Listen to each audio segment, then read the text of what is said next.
Meu nome é Ana e essa é a história da noite mais escura da minha vida, a noite antes de tudo mudar.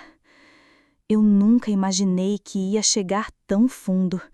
Quando penso em tudo que vivi, me parece que foi um mergulho no fundo do poço sem fim.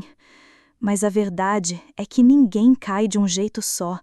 A queda é lenta, cheia de pequenas decisões, de pequenos fracassos que vão te empurrando cada vez mais para baixo, até que você nem lembra mais como era a vida antes. Começou devagar, como costuma começar para muita gente que eu conheci na Cracolândia, em São Paulo. Um cigarro experimental aqui, uma pedra para relaxar ali, e a sensação de alívio rápido que te puxa de volta quando tudo está dando errado. Eu estava perdida, com problemas na família, com sonhos esmagados por tantas portas fechadas. A vida parecia um peso insuportável, e o crack, a princípio, parecia ser o escape. Mas o crack não é escape, é prisão. E essa prisão me fechou em silêncio. Logo, não era mais eu quem mandava, era a pedra, era o vício. O cheiro da fumaça, o gosto amargo, o fogo na garganta, tudo virou rotina. Eu já não sentia o frio ou o calor, nem a fome ou a dor, só o vazio. Cada pedra consumida me fazia esquecer por alguns minutos que minha vida estava acabando, mas na verdade era só um veneno mais forte. Para conseguir a próxima dose, eu vendia meu corpo. Isso mesmo, vendia. Não tinha escolha. Era isso ou morrer de fome, ou ser violentada de outra forma, ou pior ainda, ser esquecida para sempre. Eu andava nas ruas da Cracolândia, naquela selva de concreto, onde todo mundo vive por um trago, onde os olhares não veem gente, mas mercadoria. Os homens que me abordavam nem olhavam no meu rosto, só queriam a pedra ou o dinheiro para ela. Eu ouvia palavras duras, insultos, ameaças. Eu sentia medo, vergonha, nojo de mim mesma. Mas ninguém via isso. Eu escondia tudo atrás de um sorriso falso, feito para parecer que eu estava no controle, mesmo sabendo que estava no fundo do buraco. Às vezes eu me perguntava: quem sou eu agora? Onde foi aquela garota que sonhava em ser professora, em ter uma família, em ser feliz? E não encontrava resposta, só o buraco negro do vício. A solidão era minha única amiga, mas era uma solidão fria que corrói a alma. Minha família já tinha desistido de mim, meus amigos sumiram ou me rejeitaram. Eu sentia que o mundo inteiro tinha me esquecido. Era como se eu estivesse invisível, condenada a viver naquele limbo onde só o crack tinha voz. Eu sabia que estava no fundo do poço, sabia que qualquer noite podia ser a última, não só por causa da droga, mas por causa da vida que eu levava.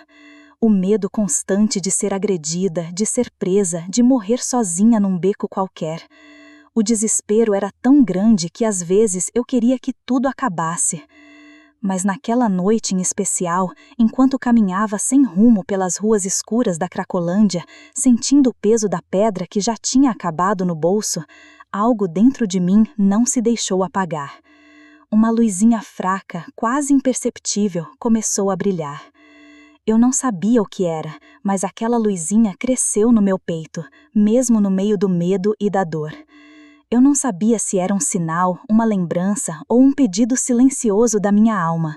Só sabia que, pela primeira vez em muito tempo, eu senti uma esperança tênue. Foi ali, naquela escuridão, no meio do caos, que algo começou a mudar. Eu estava quase pronta para desistir de vez, mas Deus, de alguma forma que eu ainda não entendia, ainda me olhava. Naquele momento, me veio à cabeça uma lembrança da minha infância. Minha mãe me dizendo que Deus nunca abandona ninguém, mesmo quando parece que tudo está perdido. Eu tinha esquecido disso por muito tempo, mas aquela lembrança me deu um fio para segurar na tempestade. Eu fiquei parada, olhando para o céu cinzento, sentindo a chuva fina começar a cair, misturando-se com minhas lágrimas. Pela primeira vez, eu quis pedir ajuda de verdade. Não só um pedido qualquer, mas um pedido de socorro do fundo da alma. Aquela noite, Ana, que até ontem era só mais uma vítima do crack e da prostituição, deu o primeiro passo para uma nova vida, mesmo sem saber ainda o que viria pela frente. Porque a queda é lenta, cheia de dor e medo. Mas a subida, essa, começa com um simples passo, uma decisão, um olhar para a luz no fim do túnel. Aquela noite começou como todas as outras, fria, escura e cheia de medo. Eu tinha acabado de sair de um programa para dependentes, mas a vontade de fumar me puxava para as ruas da Cracolândia como se fosse uma corrente invisível. Andava devagar, tentando ignorar o vazio que apertava meu peito. Cada passo era um desafio contra o desespero que tentava me derrubar. Eu sabia que não podia voltar àquela vida, não depois da promessa que tinha feito a mim mesma, nem depois das palavras que ecoavam na minha mente. Mas o vício é cruel. Ele sussurra que você é fraca, que não vai conseguir, que ninguém se importa. E às vezes eu quase acreditei. Estava sentada num banco sujo, perto da esquina onde tantas vezes tinha vendido meu corpo, tentando juntar coragem para resistir, quando uma senhora apareceu. Ela tinha um olhar calmo, que parecia enxergar dentro de mim, como se soubesse toda a minha história. Ela se aproximou devagar e sentou ao meu lado, sem me pedir nada, sem me julgar, só falou com voz doce. Filha, você está cansada, né? Eu sei que a vida parece impossível agora, mas eu quero te contar que existe um caminho diferente, um caminho de paz e libertação. Eu não queria ouvir, queria me esconder, queria fugir, mas as palavras dela eram um bálsamo para minha alma machucada. Aquela mulher era como um anjo que Deus enviou naquela noite. Ela me contou sobre Jesus, sobre como ele transforma vidas, mesmo as mais quebradas. Falou de esperança, de perdão, de um amor que não depende do que você fez ou do que você é. Eu chorei porque queria acreditar, mas também porque sentia vergonha demais, porque não sabia se eu merecia. Ela me segurou a mão com firmeza e ternura e disse: Ana, a mudança começa com um passo. Você está pronta para dar esse passo hoje? Naquele momento, o mundo parou. Eu senti uma força estranha me levantando, me puxando para fora daquele poço onde eu estava enterrada. Pela primeira vez em muito tempo, eu disse sim.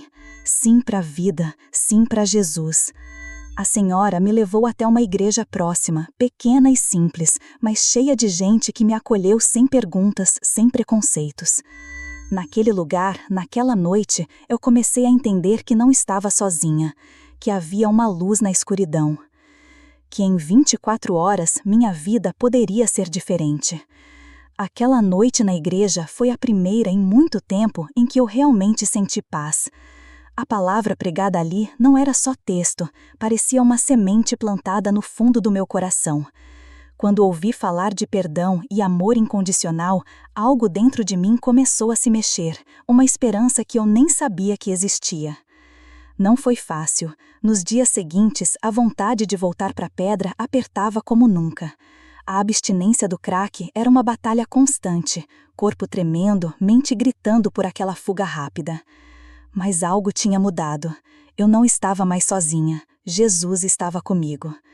Comecei a me abrir para as pessoas que me acolheram na igreja. Aos poucos, fui reconstruindo minha confiança, meu amor próprio. Cada oração, cada momento de fé era como um tijolo sendo colocado na construção da minha nova vida. Eu lembro do dia que decidi romper com o passado. Entreguei meu cachimbo, minha última pedra. Foi como jogar fora uma parte de mim que me destruía, mas também libertava. Não foi instantâneo, nem milagroso do jeito que eu imaginava. Foi um processo doloroso, cheio de tropeços, recaídas e lágrimas. Mas a fé me sustentava. Eu aprendia que a graça de Deus não era para perfeitos, mas para quebrantados. E naquele processo, fui encontrando forças para perdoar a mim mesma, para aceitar que eu não precisava mais viver no inferno da Cracolândia, que eu podia ser mais do que meu passado. Hoje, eu sou outra pessoa. Não é só o que as pessoas veem por fora, é o que eu sinto aqui dentro, no coração. Eu não sou mais aquela menina perdida nas ruas da Cracolândia, vendendo meu corpo por um trago de pedra. Eu sou uma mulher livre. A transformação não foi mágica nem instantânea, mas foi real. Com a ajuda da igreja e de pessoas que acreditaram em mim, consegui reconstruir minha vida. Encontrei perdão, especialmente em mim mesma, e isso foi o começo da cura. Voltei a estudar, trabalho ajudando outras mulheres que, como eu, estavam presas no vício e na prostituição.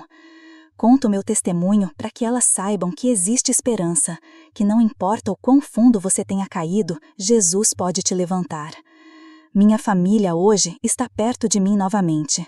Muitos dias foram difíceis, cheios de lágrimas e reconstrução, mas o amor verdadeiro vence qualquer coisa. Se eu pudesse deixar uma mensagem para quem está assistindo, eu diria: não importa onde você esteja, nem o que você tenha feito,